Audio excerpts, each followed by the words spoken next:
Well, I'm here today with my father. He was in the military, the Army. So I would like you to listen as he tells his story about that. I was raised up in northern central Minnesota, and that's where I was at when Uncle said they wanted to see me. So I went to Fort Snelling in Minneapolis, was inducted into the Army.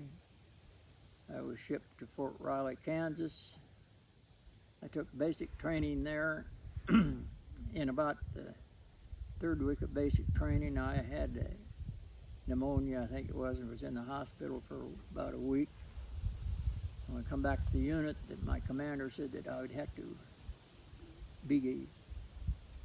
wait and go through the next cycle because they were going to qualify for that day. And I said, well, if I can qualify, can I stay? And he says, okay. So since I had before used a rifle a time or two, and of course I had a couple of weeks of training with the M1 Grand, so I went out and I qualified, so I stayed with the unit that I was in. After our basic training, well, three of us decided we didn't want to be in the infantry when we went to Korea because the war was still on, because this was in the early '53. So we went down and rejoined, and we had a choice of what we wanted to do, and so we took truck drivers.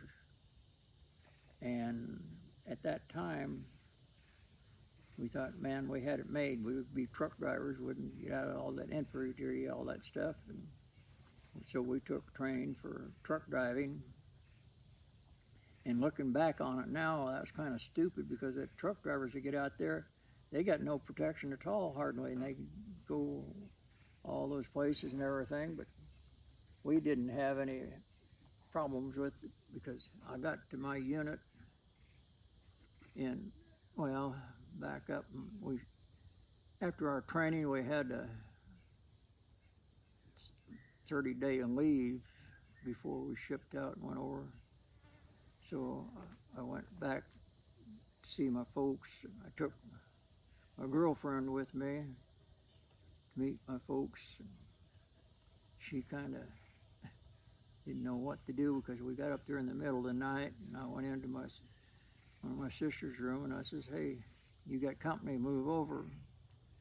So they didn't know anything about my girlfriend until the next morning at breakfast when she come down, and of course everybody got along all right.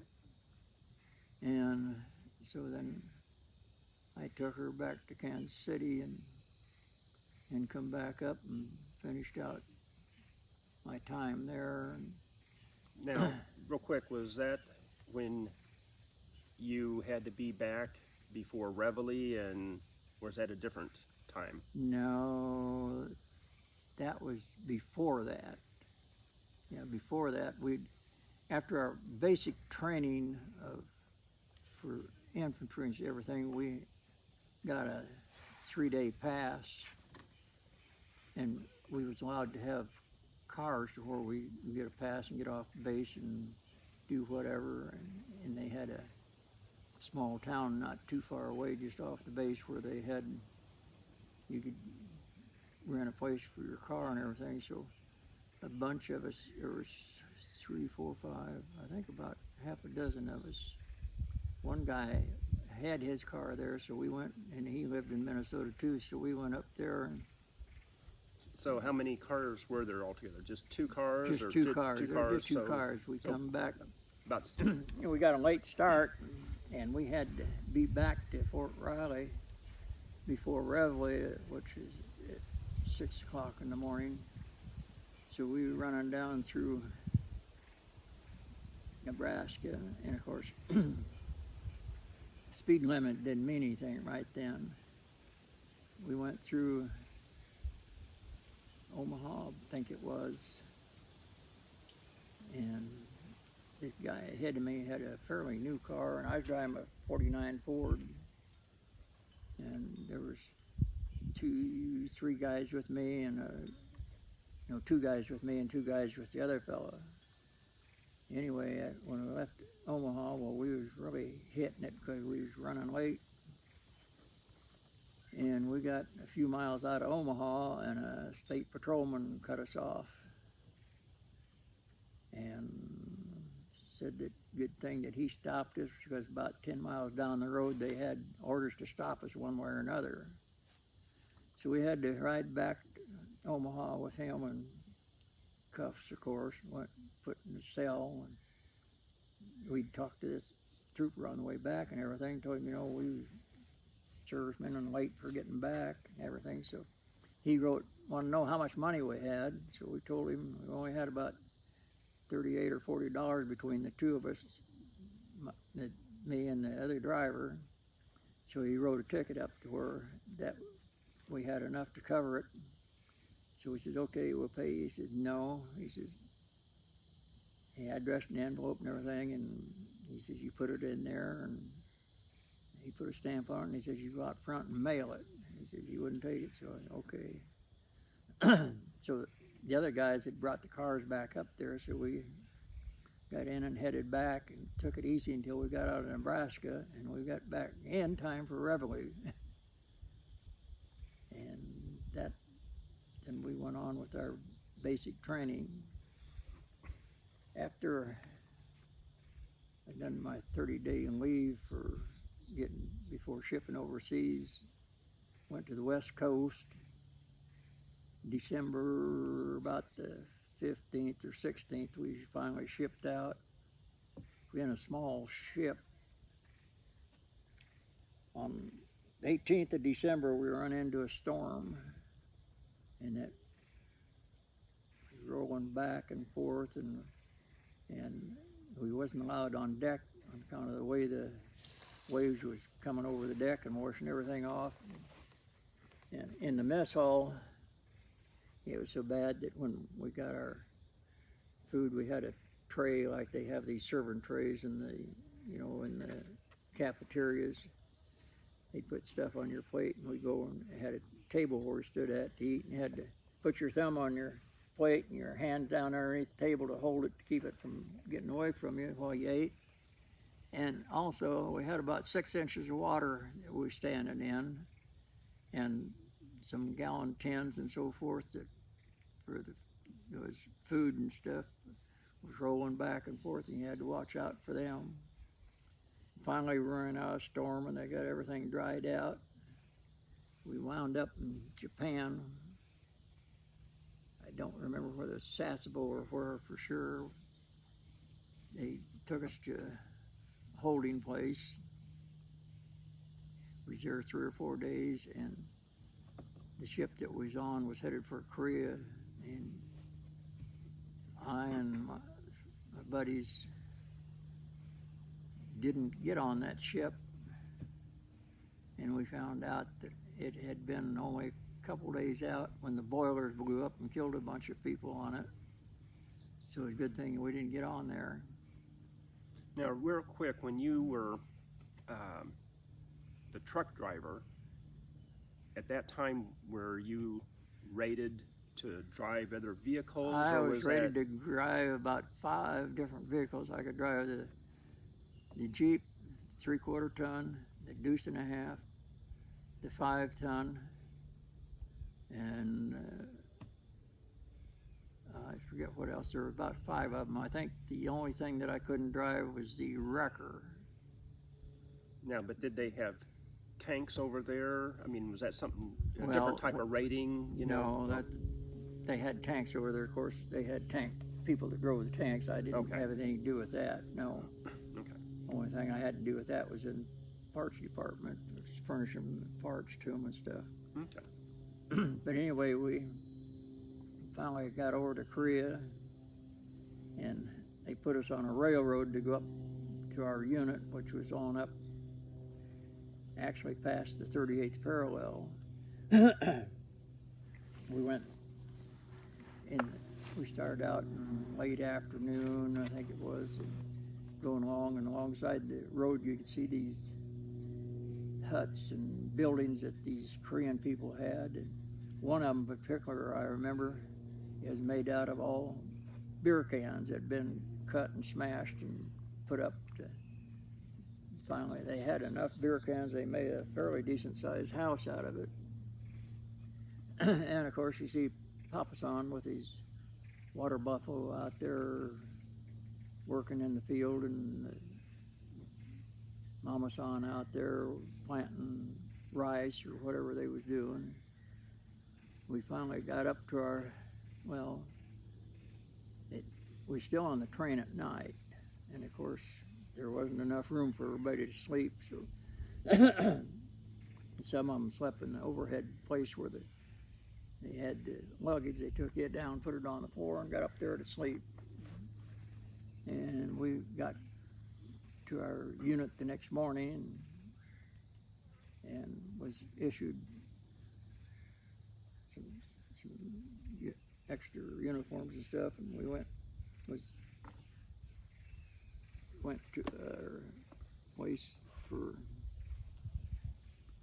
our sleeping quarters, which was Quonset hut that held, let's see, there was 2, 4,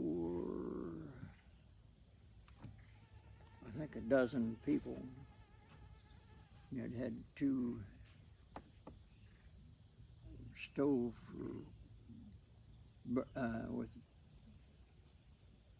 it had propane, not propane, they had petrol rather, which would be kerosene dripping into a sand where it was burning to heat the Quonset hut.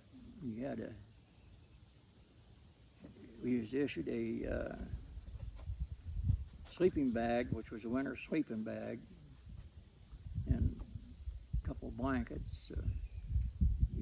We slept pretty warm, really. Of course, while we was there,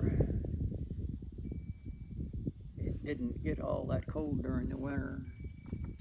After I was there about 3 weeks or so, the fellow that was in battalion parts was rotating home, and they seen on my application where I'd worked in parts and before I went into service, so they put me in there and had a parts department and had a ledger on there and had bin numbers and part numbers and everything, and they had to correspond with the bin numbers and the part numbers in the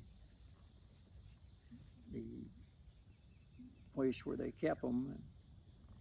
So I had that duty and went through that, and we had a captain. He was an older fellow too. He was fairly old, and somehow or another he had adopted a mongrel dog that stayed around, and we've been having trouble with people trying to break into our supply depot for gasoline and stuff, and they've been kind of patrolling that.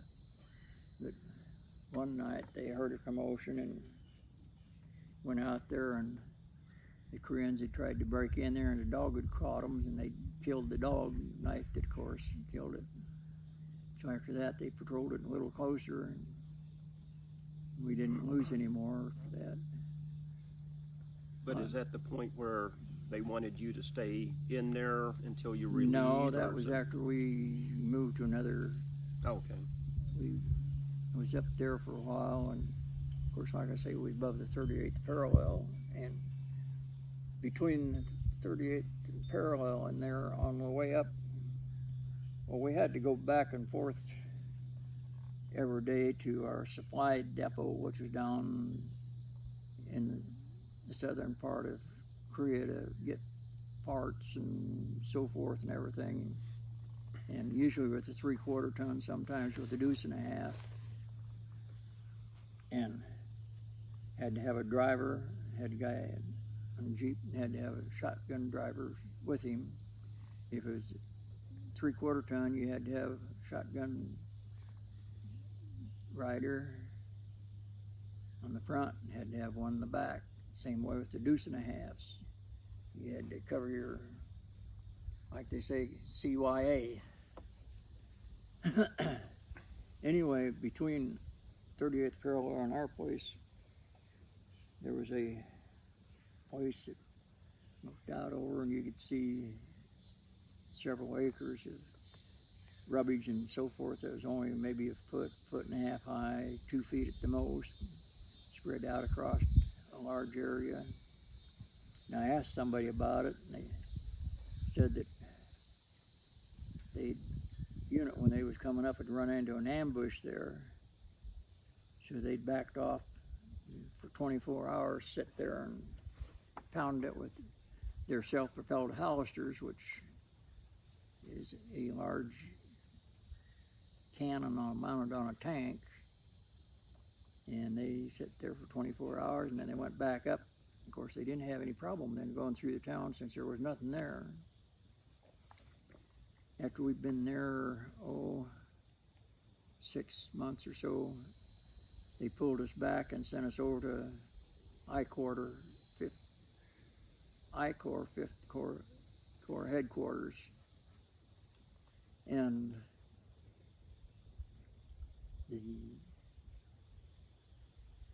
the other unit, first unit we was in, our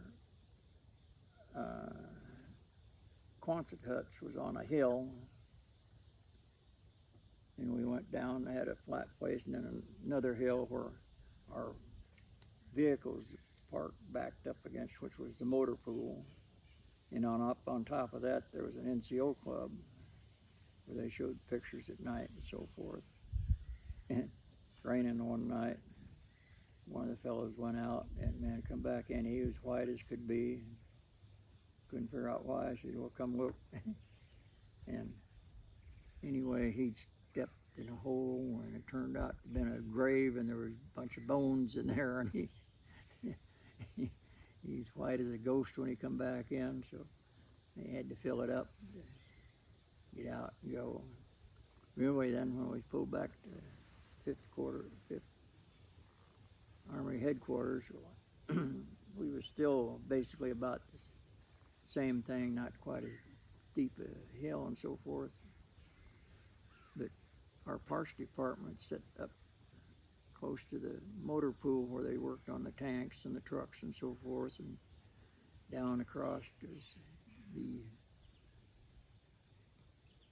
sleeping area and the eating area and so forth. And these Koreans would lay a blanket out on the side of the hill and have it covered with grasshoppers that they'd caught and pulled the legs off of and let them out there, because they let them out there and dried to make their kimchi out of, which, man, you could smell a mile away if you was downwind from them. Anyway, we've been there a while, and I was still at Battalion Headquarters Parts Department, and we've been there a while, and the Parts Department got broken into, and so the company commander come to me and he says, well, you take your bunk, and you take your equipment and all your stuff, you go up there and you say you stay there 24 hours with the exception of when somebody will come up and relieve you where you can eat 3 times a day, and that was it. So I stayed up there and had a company sergeant, well, he's motor pool sergeant rather.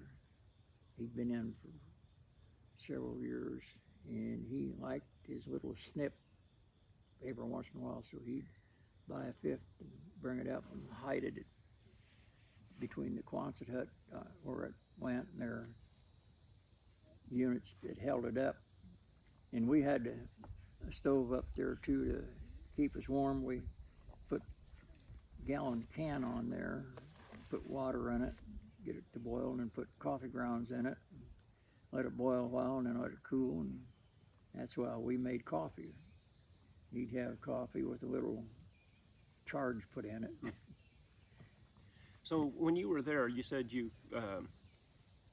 qualified, with the M1 Garand. Now, did you ever use the M1 carbine or any other yeah, weapons or yeah. what?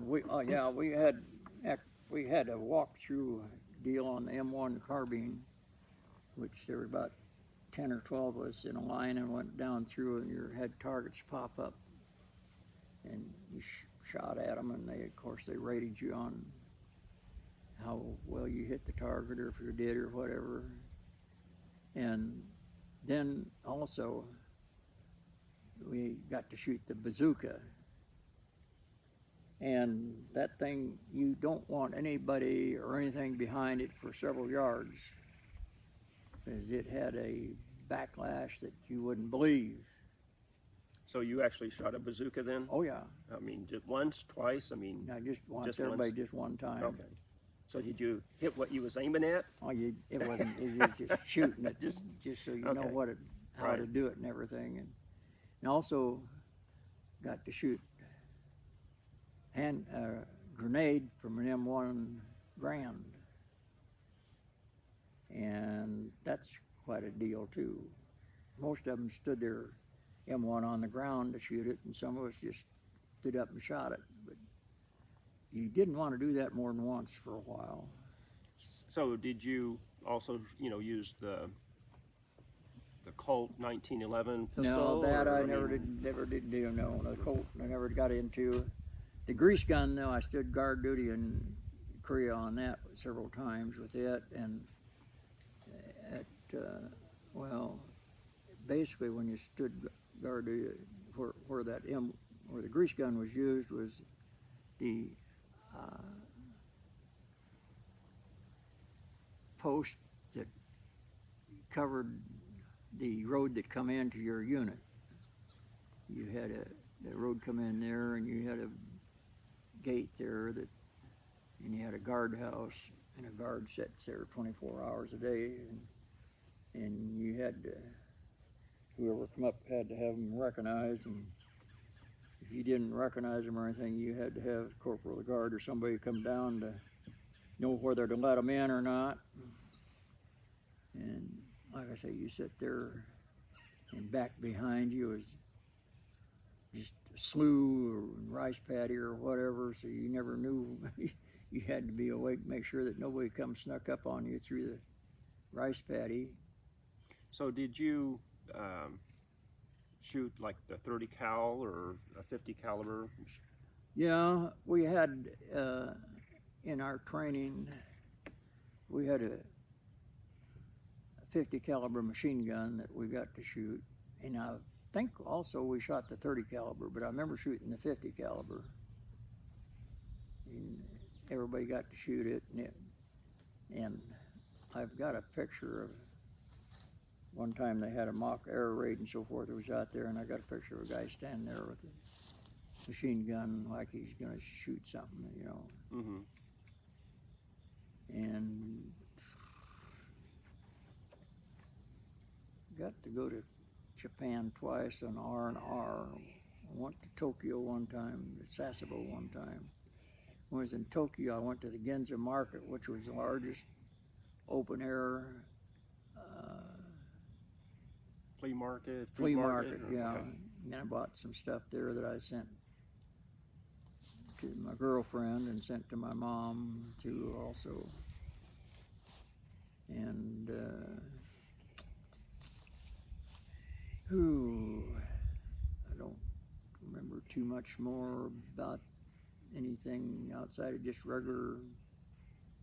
But at some point in time when you were there, you hurt your back, or because when you, Well, I know when you said you was yeah. discharged, you was wearing a Yeah. back brace and a lift Yeah. shoe, and I mean, what? Yeah, I don't know whether it was something I did or riding those rough roads over there, because they was rough and everything. Anyway, I got to where in the morning my body would be asleep, and I'd have to take and shake a foot, an arm, and a leg, and everything to get woke up. And if I stood in formation at attention for a couple minutes, when I went to go, I couldn't move my feet, so went on sick call, and this doctor checked me and said, "Well, you got a ruptured disc." And He says, it's right here. And oh, yeah, it was. Now, they sent So you he- to one of the hospitals. He gave me a light duty slip. Well, they didn't there. They gave me a light duty slip to where I didn't have to stand any formations or roll call or nothing. I didn't have to pull any guard duty, anything or took walking or standing or marching or anything like that. It was after I got back to the States, and we come back on a larger ship that time, in last May of '55, I got stationed at Fort Carson, Colorado, and I'd been there just a week maybe and put me on KP. So I went to First Sergeant after I seen my name on the bulletin board, and I said, hey, I can't do that. I said, I got a light duty slip where I don't do any of that or anything. He said, that don't mean nothing. You guys are just wimps over there. So, of course, I had to pull KP and didn't get off until about 2 or 3 in the morning. So I couldn't hardly move. I went on sick call that day, and a captain down there seen me and looked at me, oh man, he says, I'm gonna put you in hospital. So he called up, and I told him what the deal was about light duty slip, and they wouldn't recognize it, so he called up the first sergeant. Well, he called up and got a hold of the company commander rather, and company commander was a major or something, but anyway, this captain chewed him out, and the first sergeant too, and he says, you'll have the first sergeant go and get his equipment and everything and turn it into the supply room, and he says, this man will not be back to the unit for a while. So I spent a week there, and they done some checking and everything, and then they didn't want much to do with me, so they sent me up to Fitzsimmons in Denver. And I got up there mid-morning or so, and I was there a while, and they were starting to check me, and all of a sudden a commotion. I come in with a heart attack, so of course nobody else, they had all the attention on them, so they shipped me back down to Fort Carson, and I spent another 2 days there, and then they released me to go back to my unit. I could pull my duties because I was in the parts room again, head of the parts room, so I went back. I didn't have to stand any formations whatsoever, or just chow time. I just went chow and didn't have to stand in formation to go there, or any roll calls, or any guard duty or anything. And they had a big parade there too.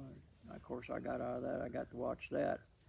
I wound up being buddies with a sergeant that was in the motor pool that he'd been in a while, and he was married and living off post and everything. And he says, well, he says, just make sure, he says, I'll get you a girl to come to be your girlfriend there, so that you got a good excuse for not being on the parade. So I, okay, so he got some gal come.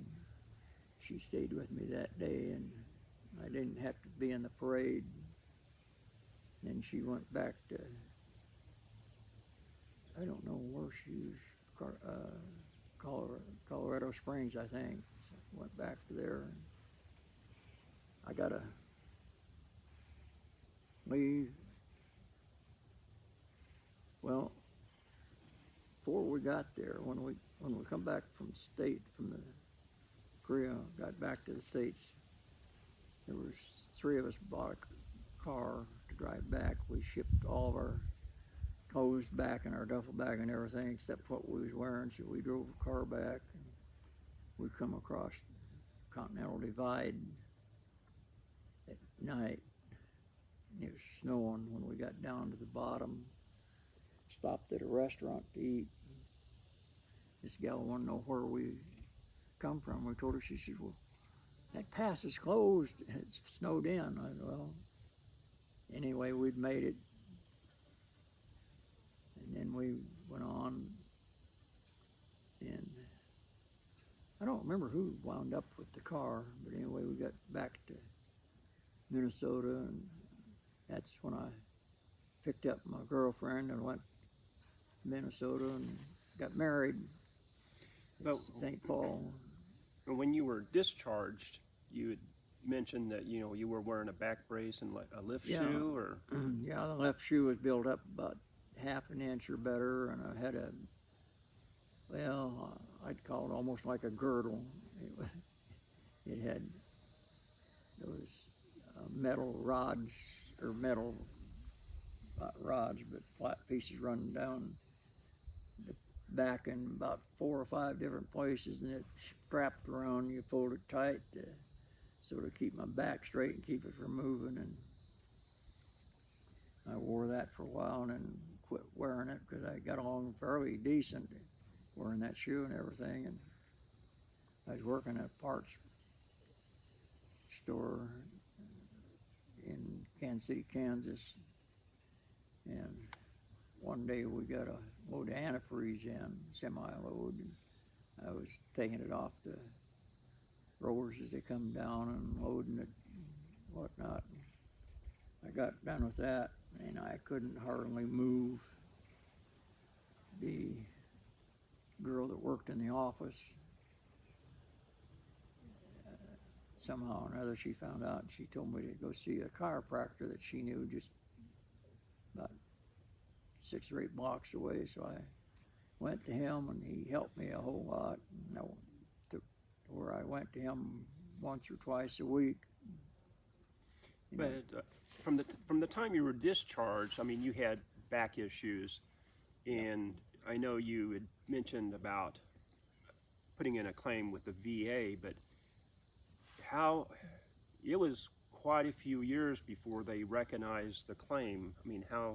Well, they first, when I put it in, and they said that in my physical exam before I left Fort Carson, that showed I didn't have any back problem or anything, and they denied it, and so I let it be for a while, and then anyway, I was in Cameron Hospital one time in the waiting room there, and a gentleman got talking to me, and he says, well, hey, he says he knew a friend that worked for getting disability for veterans and so forth, and so he hooked me up with him, and we met him at a town and talked to him, and so he told me what to do and how to do it and helped me with it, and finally then they did recognize and put me on a disability. I had to go for a checkup, and they checked my hearing, and they checked my back and so forth. And But what year do you think that was? oh, that had to be around, well, time paperwork and everything. God, it took me back and forth, and I send them copies of this, copies of that, and copies of where I had, where the doctor in Korea had stated I had a back problem and so forth. I didn't have my records from Carson for some reason, I don't know why. And anyway, from another doctor and everything, and I think I'd already had a back operation in '79 because I had a ruptured disc, and they operated on that. And then I had another one in '97 or '98 to take scar tissue off, and I got letters from the doctor that, you know, that I had problems, but he wouldn't say it was from the service or anything, but just that I had it. So anyway, finally, I guess in about 2000 or 2002, they finally had had my physical and everything, and decided to pay me a disability, and that went on till last October. So I thought, man, with my hearing problem that I had and my back problem got worse. But right now, the doctors say that you're like L1 through L5 or herniated disc. Well, there's something, all my discs down. I had an MRI done in July of 2020, and they had a report, and they go down each place along, they had a comment of this, that, the other, and whatnot, until they got down to the lower one, which was really bad. And at one time, they'd sent me to a specialist when my back was really bad, and this specialist, they wouldn't consider doing anything. So I was left just hanging out there. And like I say, they finally give me a disability and send me a monthly allowance for that. And I went here, like I say, in October or so last year for a reevaluation, and it took them forever to do anything, and they finally had an appointment for physical. They checked my hearing again. They checked all they done for my back. They didn't ask me where it hurt, or how it hurt, or nothing. Just had me bend forward, bend backwards, and to the side, and whatnot. And that was it. So it was about a month, 2 months later, they come through and they had upgraded from 30% to 40% disability. So then they started sending me a larger check and paid me back from that date to the time when I'd put in for it, which was a nice little sum for that time, because it was, I think, actually, the time I put in till they paid me November, it was probably almost 6 months.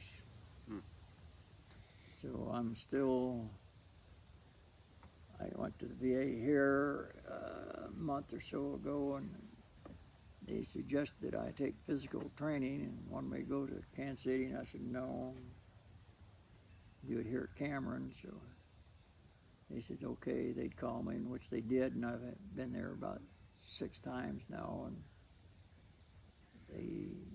what they do is got rid of a lot of that stabbing pain down my sciatic nerve, and my feet don't hurt as bad. So eventually maybe I get back to where I can get around without too much pain. Yeah, good. Well, I appreciate you talking about your time in the military and the Army over in Korea. So we got a few photos inside. We'll go in and have him tell you about those. So we'll see you inside. There we go. Oh, no.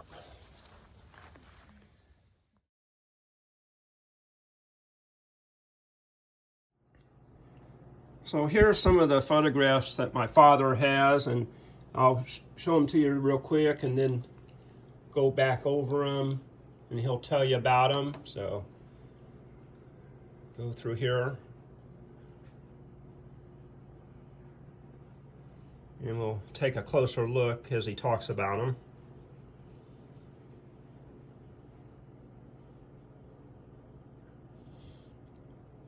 All right, which one do you want to start with? All right, so here we go, up here. Whoop. All right, so you can tell me about this one? That was what is my wife now, but she was a girlfriend there, and we were on a picnic. That was after I first met her, when I came to Kansas City with a fella when we were stationed at Fort Riley. Well, I see 2 women there. Which one? The one that's standing up there. Okay. She's the one that, when she seen me, she says, that's the guy I'm gonna marry. I'm glad she did, because I'm here. Yeah, well, I couldn't evade anything like that, or didn't anyway. All right, here we go. So the next one. All right, so That next one, that's where we took a break when we was on truck driving school. We was out on a convoy and been out, and I think for 3 or 4 hours. So they called a 15-minute break for everybody to get out and get away from driving and relax a little bit. now is this in Korea? No, that's out at Fort Riley. Okay. All right, we'll go to the next one here. Now that one is the one I told you about earlier about what was left of that town that the unit had got ambushed on, and they backed off, and for 24 hours they said they just shelled it, and when they went back through, that was what was left of it. All Of course, right. that'd been probably a year before I was over there, or about something like that anyway. All right, so now we go over to this next one here. And that's me standing at 38th parallel. I think I had a warrant officer with me at the time that I took that, because I've got a picture of him standing there too at the same time. We had been down to Seoul or somewhere and was on the way back up to our unit, which was probably another 15 miles north there at the time. All right. Well, let's swing down here to this other one here. This is a Christmas card, I guess. That's a Christmas card put out by the 204th Field Artillery Battalion there, which was what the unit I was in, and Little Joe was their motto, and that's what they had was their motto, because of the size of the cannons that was on those tanks. They were Yeah. like a little, anyway, somehow they got named Little Joe. So what does this represent? That's the 5th Army patch, Oh, okay. if I recall right, anyway. All right, so our next one. That is at our gate going into our unit over there. That's got Little Joe there, a couple of them on there, and which was their motto. Mm-hmm.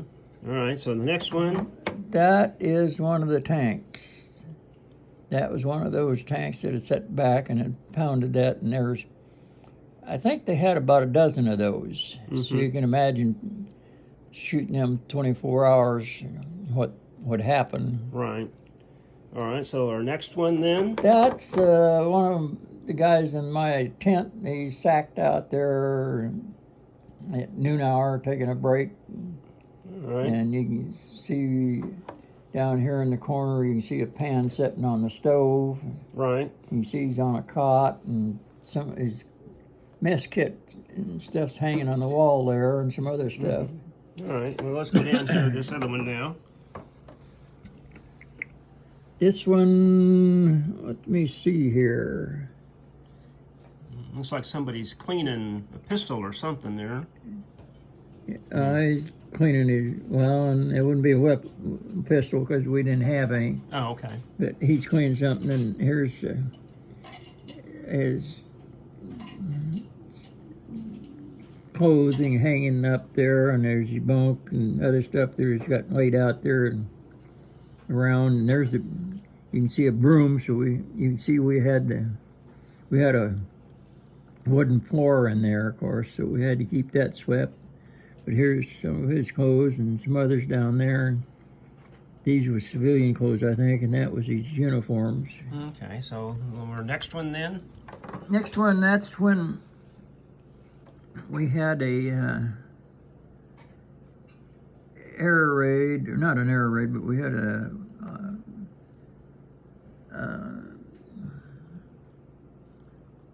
well, anyway, they supposedly had a mock attack anyway, and that's one of the fellows in my unit that was out there manning a 50 caliber machine gun. Okay, so our next one. The next one is the unit over there. You see the Quonset huts. You can see that we had walks laid out there. We had a bulletin board, and we had a flag too, if I remember right. I don't remember where it was at right now, but anyway, those rocks and everything was all clean. That whole area was spick and span, just like in Stateside. There was no cigarette butts, no grass, no nothing. All right, so then our last one here. And that was when, after I come home, I took it the Continental Divide on our way back home from when we got discharged. Well, not discharged, we got a 30-day leave on the West Coast. All right, well. That's the only way I went home to Minnesota. All right, well, I appreciate you talking with me and sharing your experiences and your photos with us. So as a bonus, I'd want to show you this real quick. This is a little paper that was put out by TWA called Skylines, and you can see here publication of the Kansas City TWA Employees Club. And my mother was an employee of TWA at the time, and this is from April 1954. So let me open this up and show you the inside.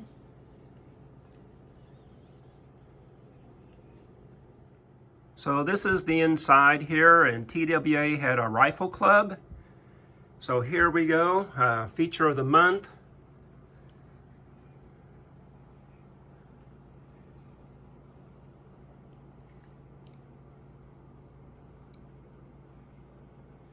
And right here, this is my mother.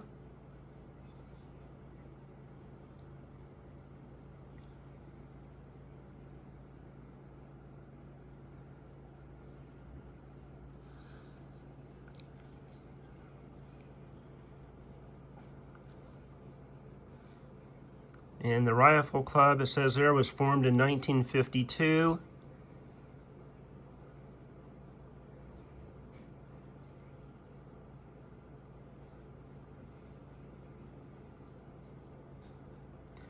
And they got their article about it. Let's see. I might be in.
So I thought that was kind of interesting to show you this. And so here's the black and white pictures from my mother's photo album, and most of these were already shown in the newspaper.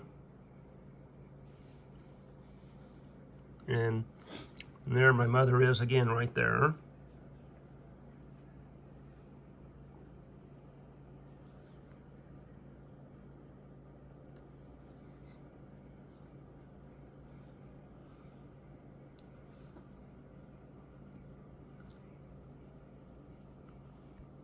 And there's my mother right there. So thanks for watching the video. I hope you enjoyed it.